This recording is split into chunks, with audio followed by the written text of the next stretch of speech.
Asal-usul Tangkuban Perahu, tragedi cinta Sangkuriang dan Dayang Sumbi. Di sebuah hutan yang damai dan penuh warna, hiduplah seorang dewi cantik bernama Dayang Sumbi. Ia tinggal sendirian di rumah kayu kecil dan menghabiskan hari-harinya menenun. Alam sekitarnya indah dan bersahabat, ditemani burung-burung dan hewan kecil. Suatu hari benang emasnya jatuh ke sungai. Ia berseru, siapapun yang mengambilkan benang itu, akan dijadikannya suami. Dayang Sumbi melahirkan seorang anak laki-laki yang sehat dan tampan. Ia menamainya Sangkuriang. Anak itu tumbuh bersama anjing setia bernama Tumang, yang ternyata ayahnya sendiri dalam wujud hewan. Sangkuriang dan Tumang selalu bermain dan berburu bersama. Dayang Sumbi menyembunyikan rahasia besar itu. Dayang Sumbi meminta Sangkuriang berburu rusa.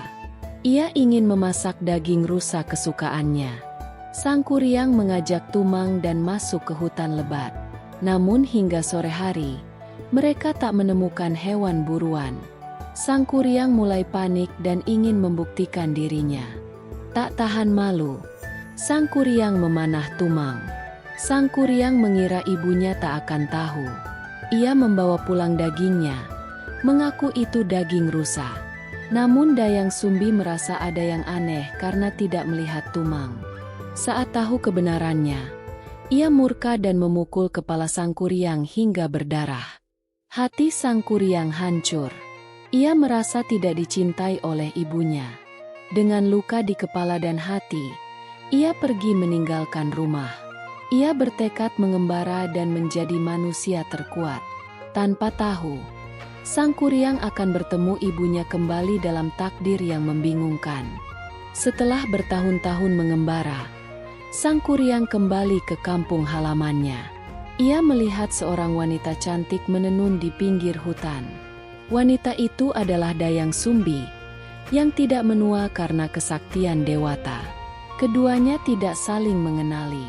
Percakapan hangat pun terjadi, dan rasa suka mulai tumbuh di antara mereka. Sangkuriang merasa ia telah jatuh cinta. Ia melamar wanita itu, tanpa tahu bahwa ia sebenarnya ibunya sendiri. Dayang Sumbi hampir menerima, tetapi ia melihat bekas luka di kepala Sangkuriang. Ia sadar pemuda itu adalah anaknya. Hatinya bergejolak antara cinta, sedih, takut dan penuh dengan kebingungan. Dengan berat hati, Dayang Sumbi menolak lamaran itu. Ia memberi alasan samar untuk menjauhi Sangkuriang. Sangkuriang kecewa dan bingung. Ia tak mengerti mengapa cintanya ditolak. Namun Dayang Sumbi tahu, kebenaran ini terlalu berat untuk diungkap. Setelah berpikir lama, Dayang Sumbi akhirnya memberitahu kebenaran. Ia mengungkap bahwa Sangkuriang adalah anak kandungnya. Sangkuriang kaget, lalu marah. Ia menolak mempercayai cerita itu. Emosinya memuncak, Sangkuriang merasa ditipu dan dikhianati. Ia bertekad untuk menikahi Dayang Sumbi ibunya sebagai balas dendam pada takdir. Dayang Sumbi berdoa agar rencana Sangkuriang gagal. Ia meminta keajaiban dari para dewa. Dewa memberi ide untuk mengajukan syarat yang sangat sulit. Dayang Sumbi berkata bahwa ia hanya akan menikah jika Sangkuriang bisa membuat danau dan perahu besar dalam satu malam. Sangkuriang tertawa meremehkan. Ia yakin bisa menyelesaikannya dengan kesaktiannya. Malam itu, ia memanggil roh-roh gaib penolong. Mereka segera mulai bekerja menggali tanah dan menebang pohon raksasa. Roh-roh mulai menggali lembah dan mengisi air dari sungai-sungai. Mereka bekerja cepat. Tanah menggemuruh dan air menyembur deras. Sangkuriang memantau dari jauh dengan senyum puas. Ia yakin akan berhasil. Waktu terus berjalan menuju fajar. Dayang Sumbi khawatir Sangkuriang benar-benar akan berhasil. Ia meminta bantuan warga desa dan ayam-ayam untuk menabuh alu dan membuat suara pagi. Ia berharap Sangkuriang tertipu dan menghentikan pekerjaannya. Para wanita mulai menumbuk padi keras-keras. Ayam pun berkokok lebih awal dari biasanya. Sang Kuryang melihat langit mulai terang dan mendengar ayam berkokok. Ia mengira hari sudah pagi. Panik. Semua roh berhenti bekerja. Roh-roh itu lenyap dalam sekejap.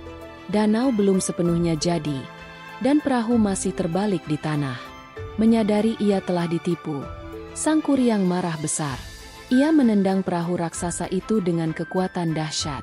Perahu itu melayang jauh dan mendarat membentuk sebuah gunung. Hutan berguncang. Dayang Sumbi menatap dari jauh dengan sedih. Setelah menendang perahu, Sang Kuryang berjalan masuk ke dalam hutan. Ia merasa kecewa, marah, dan bingung. Ia tidak tahu harus kemana. Suara hutan kembali tenang. Hanya angin yang berbisik. Perlahan, sosoknya menghilang di balik pepohonan. Hari-hari berlalu.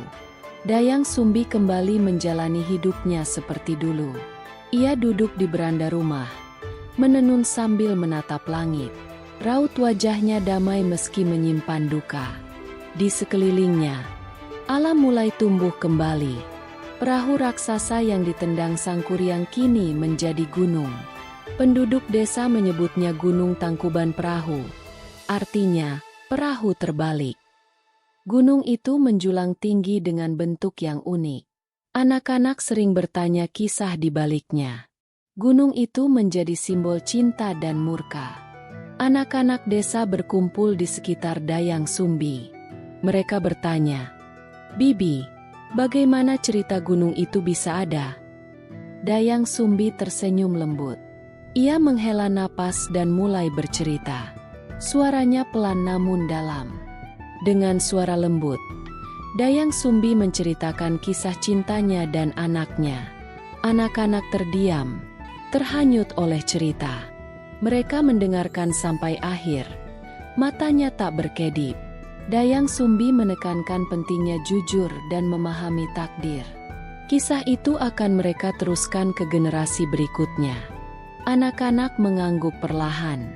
Mereka kini mengerti bahwa cinta harus dijaga dengan kejujuran.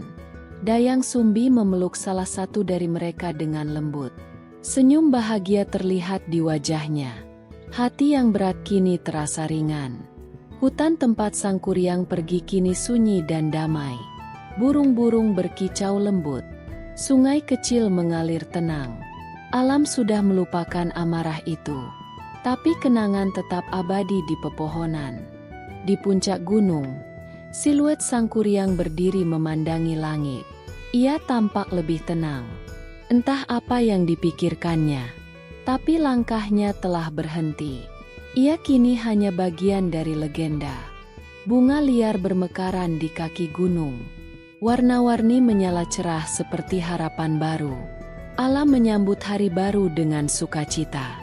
Langit terbuka lebar. Legenda telah selesai. Tapi kehidupan terus berjalan. Hari-hari kini damai. Anak-anak desa bermain di padang rumput dekat Gunung Tangkuban Perahu. Mereka berlarian sambil tertawa, tidak tahu bahwa tanah tempat mereka bermain menyimpan legenda besar. Alam tampak tersenyum melihat mereka. Masa depan cerah tumbuh dari kisah masa lalu. Malam hari tiba, anak-anak berkumpul di sekitar api unggun kecil.